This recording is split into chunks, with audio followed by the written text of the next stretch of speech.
Përshëndetje miq, bazuar në shkrimet dhe analizat e medjave më të njohura në botë, bazuar në mediat e vendeve arabe, të Sirisë në veçanti, bazuar në mediat edhe të Turqisë dhe natyrisht patur parasysh leximet, studimet dhe përcjelljet e mia mbi bazat ditore që i bëj rajonit të lindjes së mesme e tani Sirisë, marrëveshja e arritur dje dhe nënshkruar sot para pak orëve midis JPG-s kurde dhe presidentit të tanishëm sirian Ahmed Eshara është suksesi më i madh dhe shpresa më e madhe drejt një paqeje të mundshme në Siri dhe në rajonin e lindjes së mesme. Por në të njëjtën kohë konstatoj se është goditja më e madhe që kanë marrë vendet të cilat nuk e don një lindje të mesme të qetë, në krye të cilave vende e shtete qëndron pikërisht shteti i Izraelit. BBC-ja, New York Times, CNN, Reuters, The Guardian dhe shumë media të tjera sot e kanë përshkruar këtë marrëveshje me fjalët më të mëdha dhe më të mira të mundshme. Brenda Turqisë, sipas analizëve të rryer turq, kjo është një arritur e madhe sepse po demolohet ideja më e rrezikshme për Turqinë, ajo që konsistonte në krijimin e një Kurdistani në veri të Sirisë, që do të lidhej me pjesën e Kurdistanit të veriut të Irakut dhe që do të thoshte jetë a vdekje për Republikën e Turqisë. Shikuar nga lart dhe në mënyrë të përgjithësuar, lirisht mund të themi se kjo është një nismë e mirë, pozitive, por se çka do të ndodh nesër mbetet të presim. Siç dihet, midis datave 6 dhe 9 mars të këtij viti, pra para 3-4 dite, midis forcave qeveritare dhe mbetjeve të regjimit të Asadit të cilat po i mbështet Rusia e sidomos Irani, u zhvillua një konflikt i armatosur në rajonin midis Tartusit dhe Lazikijës, aty ku janë akomoduar elementet dhe mbetjet e regjimit të Bashar al-Asadit. Në mesin e forcave qeveritare të ushtrisë të tanishme të re siriane, natyrisht se ka njerëz të papërvoj apo me përvoj jo të mjaftueshme për menaxhimin e rasteve të këtilla dhe sipas raportimeve të medjave të brendshme, e sidomos sipas raportimit të medjave të jashtme dhe të disa organizatave ndërkombëtare, mesin e tyre dhe humanitare, që monitorojnë situatën e tanishme në Siri, përgjatë bastisjes së shtëpive ka patur keqpërdorime të detyrës, të i kalime të kompetencave dhe janë bërë dëme të konsiderueshme mbi civilët sirian në rajonin e Tartusit dhe të Lazikijës. Megjithëse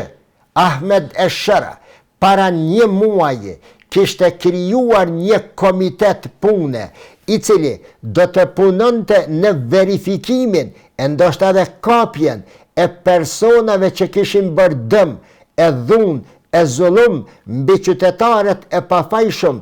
përgjatë regjimit të Asadit, realizimi i këtij projekti apo i kësaj ideje apo e kësaj nisme të Ahmed Eshar varet shumë nga vazhdimi apo heqja e embargos që i është vënë Sirisë dhe që tani ende nuk e kanë larguar krejtësisht vendet perëndimore. Pra, Ahmed Eshara, megjithëse që është duke bërë thirrje të vazhdueshme, një ashtu edhe Turqia, Jordania, Arabia Saudite dhe Egjipti që të heqet embargo Sirisë sepse ka kaluar koha e Asadit, Ahmed Eshar nuk i ka të gjitha mundësit, nëse kompetencat po, nuk i ka të gjitha mundësit e realizimit të programeve të tij për qetësimin e situatës në Siri dhe për krijimin e një ambienti pozitiv dhe të qetë për të jetuar të gjithë njerëzit pa marrë parasysh përkatësitë e tyre etnike, sektare apo fetare. Megjithatë, shikuar në përgjithësi, me gjithë këto vështërsi në për të cilat po kalon administrata e tanishme siriane dhe Siria në përgjithësi, kur dihet se mbi 60% e Siris është e shkatëruar dhe e bërë rrafsh me tokë, marrëveshja midis JPG-s, edhe njerë po them, dhe administratës siriane të tanishme përfaqësuar në nënshkrimin e marrëveshjes nga presidenti i tanishëm Ahmed Eshar, vërtet është nismë pozitive dhe shpresë për qetësimin e situatës në Siri dhe lindjen e mesme, edhe atë nëse e lejojnë vendet e fuqishme të cilat e kanë pruar në këtë gjendje vetë ato lindjen e mesme. Mund të them se nëse nuk ka ndonjë hile, ndonjë mashtrim pas kësaj marrëveshje, çka do të thotë kjo? Nëse JPG po dëshiron që nëpërmes kësaj marrëveshje të fitojë në kohë, për shkak se para 4-5 dite forcat kombësore të ushtrisë turke futen në Turqi dhe e japin paralajmërimin e fundit se do t'i shkatërrojnë të gjitha caqet ushtarake jo qeveritare që gjenden në teritorin e Siris. E dyta, nëse dorëzët eventualisht vazhdojnë të përdoren nga Izraeli si një levë për krijimin e turbulencave, konflikteve dhe problemeve në Siri, nëse këto nuk qëndrojnë, atëherë mund të them se vërtet nënshkrimi i marrëveshjes së saqme është ditë historike për Sirin dhe ndoshta edhe për rajonin. Pak minuta para se të filloja këtë video të ndaj me ju, rastisht gjeta një lajm super të ri në media siriane se dorëzët kanë arritur marrëveshje me Ahmed Eshar në të njëjtën nivel sikur që e bën pardje dje dhe sot JPG-ja kurde. Pra, edhe një shpresë plus për një Siri më të mirë dhe më të qëndrueshme në të ardhmen. Duhet të them këto, që ta dini, miq të respektuar. Çfarë është JPG-ja? JPG-ja është një organizat, lirisht themi PKK-ja siriane, PKK-ja ka vepruar në Turqi dhe në rajon, por në Turqi më së shumti, është dalja apo shtrirja e PKK-s terroriste në Siri, një organizat shumë e fuqishme ushtarake,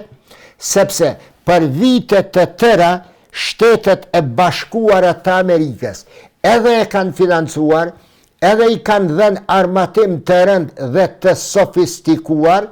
por edhe i kanë trajnuar ushtarët e JPG-s. Sot, kur kjo organizat ka pranuar të shkrihet në ushtrin e rregullt siriane dhe kanë pranuar që të jenë pjesë integrale e Siris, kurdët në përgjithësi, që do të thotë 30% i teritorit lindor të Siris, tani më po i bashkangjitet sërish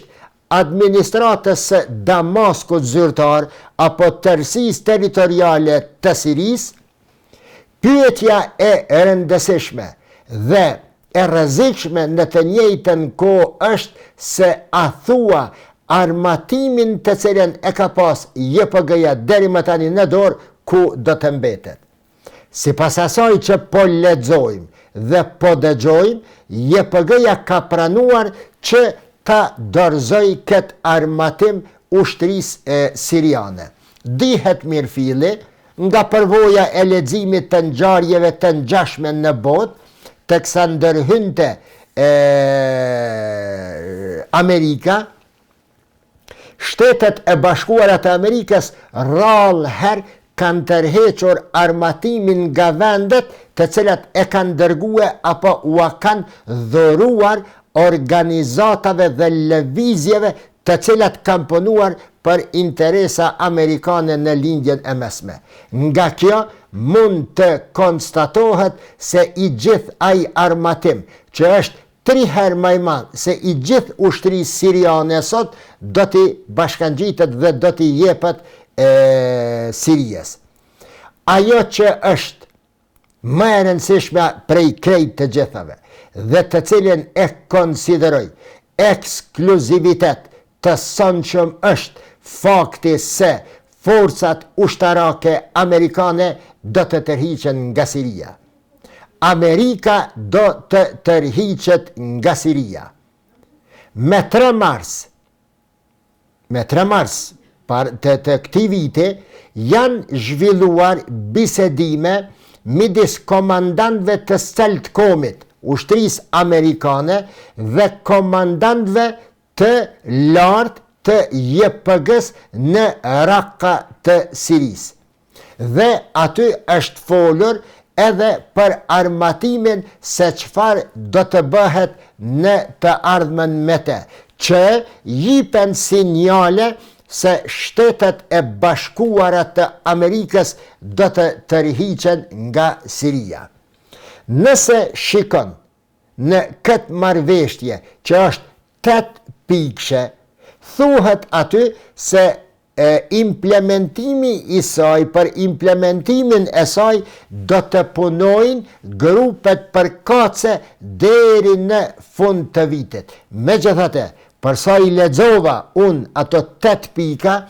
askund nuk përmendet e drejta apo ndalimi i një pavarësie territoriale të kurdëve, që i bie se mund të bëhet diçka nën tavolinë, çështje kjo që do ta nevrikoste dhe do ta shqetësonte dhe do ta egërsonte Turqinë, sepse për Turqinë, edhe njëherë po them, është jetë a vdekje, krijimi apo parandalimi i krijimit të entitetit kurd në veri të Sirisë. Unë mendoj,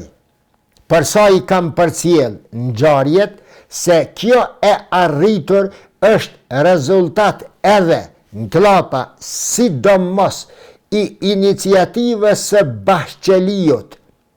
të Turqisë, i cili pati nisur kontaktet, fillimisht deklaratat e tij se është koha që ne ti ofrojmë edhe njëherë një mundësi PKK-s dhe kurdëve që të bashkërenditen dhe bashkëveprojnë me Turqinë. Duke thënë më shumë se njëherë, e unë duke e lexuar me 10 herë në përburime të ndryshme, se fati i kurdëve më i miri është nëse janë mirë me turqet dhe me Turqitë. Sa herë që kurdët janë ngritur kundër Turqisë, është vërtetuar më pastaj se pikërisht kurdët janë përdorur nga shtetet të ndryshme që dëshirojnë turbulenca dhe probleme në rajonin e lindjes së mesme dhe janë përdorur nga ata kundër Turqisë. Prandaj, si përgjigje e iniciativës së Bahçeliut, Abdullah Öcalan para pak ditësh e shkrua një letër të hapur komandantëve dhe zyrtarëve kurd, e sidomos të PKK-s, ku kërkon dorëzimin e armëve dhe pranimin e dialogut për marrëveshje miqësore dhe vllazërore me Turqinë, sepse si shkruan Öcalan në atë letër, kjo është mënyra e vetme për kurdët që ti mbijetojnë dhëmbit të kohës në për të cilën sot ata po jetojnë. Për të i kësaj, unë mendoj se